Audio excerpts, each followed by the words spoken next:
Hey guys, welcome back to my YouTube channel. ನನ್ನ ದಿನಚರಿ ಹೇಗೆ ನಡೆಯುತ್ತೆ ಅಂತಂದ್ರೆ, ಪ್ರತಿದಿನ ಬೆಳಗ್ಗೆ 5:30ಗೆ ನನ್ನ ಮೊಬೈಲ್ ಅಲಾರಾಮ್ ಹೊಡೆಯುತ್ತೆ. 5:30ಗೆ ಅಲಾರಾಮ್ ಹೊಡೆದಾಗ ಏನು ಮಾಡ್ತೀವಿ ಅಂದರೆ, ಬೆಳಗ್ಗೆ ಎದ್ದೊಳ್ತೀನಿ. ಫಸ್ಟ್ ಮಾಡೋ ಕೆಲಸ ಏನಂದರೆ ಅಲಾರಾಮ್ ಆಫ್ ಮಾಡಿಬಿಡ್ತೀನಿ. ಅದಾದಮೇಲೆ ಕೆಲಸಕ್ಕೆ ಹೋಗಲೇಬೇಕು, ಇಲ್ಲಾಂದರೆ ಜೀವನ ನಡೆಯಲ್ಲ. ಹಾಗಾಗಿ ರೆಡಿ ಆಗ್ತೀನಿ. ರೆಡಿ ಆಗಿಬಿಟ್ಟು 6 ಗಂಟೆಗೆ ಕ್ಯಾಬ್ ಬರುತ್ತೆ. 5:45, 6 ಗಂಟೆಗೆ ಕ್ಯಾಬ್ ಬರುತ್ತೆ. ಇನ್ನು ಮಧ್ಯದಲ್ಲಿ ಮಧ್ಯದಲ್ಲಿ ಕ್ಯಾಬ್ ಬರ್ತೀವಿ.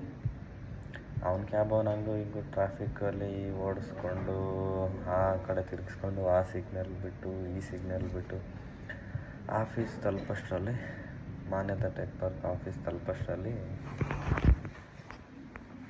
ನಮ್ಮ ಜೀವನ ಪಾವನ ಆಗೋಗ್ಬಿಡುತ್ತೆ. ಯಾಕಪ್ಪ ಮಾಡ್ತೀವಿ ಕೆಲಸ, ಇಷ್ಟೊತ್ತಿಗೆ ಎದ್ದೊಳ್ಬೇಕಾ ಬರಬೇಕಾ ಅಂತ ಇರ್ತೀವಿ. ಆದರೂ ತಪ್ಪಿದ್ದಿಲ್ಲ, ಮಾಡಲೇಬೇಕು. ಓದಿದ್ದೀವಲ್ಲ, ಅದೇನೋ ನಮ್ಮ ಕಡೆ ಗಾದೆ ಹೇಳ್ತಾರೆ, ಅವನು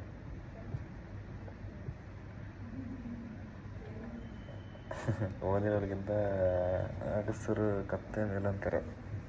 ಕತ್ತೆ ಏನು ಬೇಕಾದ್ರೆ ಕತ್ತೆ ಎಲ್ಲ ಕೆಲಸ ಮಾಡುತ್ತೆ. ಓದೋನಿಗೆ ಓದೊಂದೇ ಇರುತ್ತೆ, ಬಟ್ ಓದಲಿದ್ದವನಿಗೆ ಏನೆಲ್ಲ ಬೇಕಾದ್ರೆ ಏನು ಕೆಲಸ ಬೇಕಾದ್ರೂ ಮಾಡ್ತಾನೆ. ಓದೋನಿಗೆ ಬರೀ ನಮಗೆ ಬಂದ ಸಿಸ್ಟಮ್ ಮುಂದೆ ಕೂತ್ಕೊಂಡ, ಹೊಡೆದ, ಟೈಪ್ ಮಾಡ್ದ, ಕೊಟ್ಟ, ರಿಪೋರ್ಟ್ ಸಬ್ಮಿಟ್ ಮಾಡ್ದ, ಹೋದ ಅಷ್ಟೇ.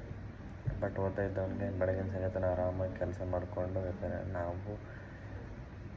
ನಾವು ಇರ್ತೀವಿ, ಬಟ್ ಏನಂದರೆ ಆರಾಮ ಇರೋಲ್ಲ. ಬೆಳಗಿಂದ ನಮ್ಮ ಜೀವನದಲ್ಲಿ ಏನಂದರೆ, ಅಂದ್ಕೊಂಡಿದ್ದು ಡ್ರೀಮು ಆಗಲ್ಲ. ಬೇರೆಯವ್ರ ಡ್ರೀಮ್ಸ್ಗೋಸ್ಕರ ನಾವು ವರ್ಕ್ ಮಾಡಬೇಕು. ಮೊದಲಿಂದ ನಮ್ಮ ಡ್ರೀಮ್ಸ್ಗೋಸ್ಕರ ಮಾಡಿದರೆ ಈ ಥರ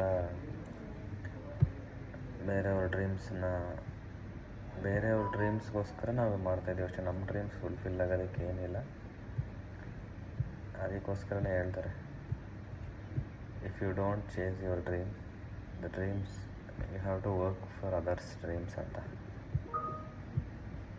ಹಂಗಾಯಿತು ನಮ್ಮ ಕತೆ. ಏನೂ ಮಾಡೋಕ್ಕಾಗಲ್ಲ, ಆಗೋಗಿದೆ. ಈಗಲೂ ಸ್ಟಾರ್ಟ್ ಮಾಡ್ಬೋದು, ಬಟ್ ಮನೆಗೆ ಹೋಗೋಷ್ಟೊತ್ತಿಗೆ ತಿಂದು ಒಂದು ಮಲ್ಕೊಳ್ಳೋ ಅಷ್ಟೊತ್ತಿಗೆ ಅದೇ ಟೈಮ್ ಆಗೋಗುತ್ತೆ. ಬೆಳಗ್ಗೆ ಎದ್ದರೆ ಅದೇ ಕೆಲಸ, ಅದೇ ಕ್ಯಾಬು, ಅದೇ ಅಲಾರಾಮು, ಎದ್ದೊಳ್ಬೇಕು, ಬರಬೇಕು, ಟ್ರಾವೆಲ್ ಮಾಡಬೇಕು. ನಾವು ಡೈಲಿ ಟ್ರಾವೆಲ್ ಮಾಡೋದು ಎಲೆಕ್ಟ್ರಾನಿಕ್ ಸಿಟಿಯಿಂದ ಮಾನ್ಯತಾ ಟೆಕ್ ಪಾರ್ಕಿಗೆ ಬರ್ತೀನಿ. ಅರೌಂಡು 35 ಕಿಲೋಮೀಟ್ರ್ ಬರುತ್ತೆ.